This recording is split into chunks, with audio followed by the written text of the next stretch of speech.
সহ সারা দেশে সন্ত্রাসীদের আইনের আওতায় আনতে যৌথ বাহিনীর সমন্বয়ে অপারেশন ডেভিল হান্ট পরিচালনার সিদ্ধান্ত নিয়েছে সরকার। শনিবার 8 ফেব্রুয়ারি স্বরাষ্ট্র মন্ত্রণালয়ের আইন শৃঙ্খলা বাহিনীর এক সমন্বয় সভায় এই সিদ্ধান্ত হয়।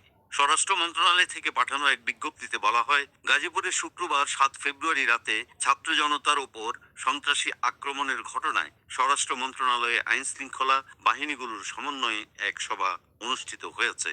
সভায় সংশ্লিষ্ট এলাকার আইন শৃঙ্খলা পরিস্থিতি স্বাভাবিক রাখার লক্ষ্যে ও সন্ত্রাসীদের আইনের আওতায় আনতে যৌথ বাহিনীর সমন্বয়ে অপারেশন ডেভিল হান্ট পরিচালনার সিদ্ধান্ত নেওয়া হয়। এই অভিযান শনিবার থেকে গাজীপুর সহ সারা দেশে পরিচালিত হবে। অপারেশন ডেভিল হান্টের ব্যাপারে আগামীকাল রোববার 9 ফেব্রুয়ারি প্রেস ব্রিফিং এর মাধ্যমে বিস্তারিত জানানো হবে। প্রসঙ্গত, শুক্রবার রাত 12:30টার দিকে গাজীপুরের সাবেক মুক্তিযুদ্ধ বিষয়ক মন্ত্রী আকম মোজাম্মেল হকের বাড়ি ভাঙচুর ও লুটপাট ঠেকাতে গিয়ে আওয়ামী লীগ, ছাত্রলীগ ও যুবলীগের হামলায় বৈষম্য বিরোধী ছাত্র আন্দোলনের 20 নেতাকর্মী আহত হন।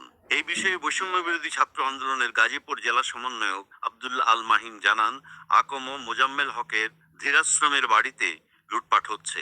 এমন খবরে লুটপাট ঠেকাতে বৈষম্য বিরোধী ছাত্র আন্দোলনের নেতা কর্মীরা ঘটনাস্থলে যান। পরে মাইকে ঘোষণা দিয়ে ছাত্রলীগ, যুবলীগ ও এলাকাবাসী তাদের উপর হামলা চালায়। এতে গুরুতর আহত হন কমপক্ষে 20 জন।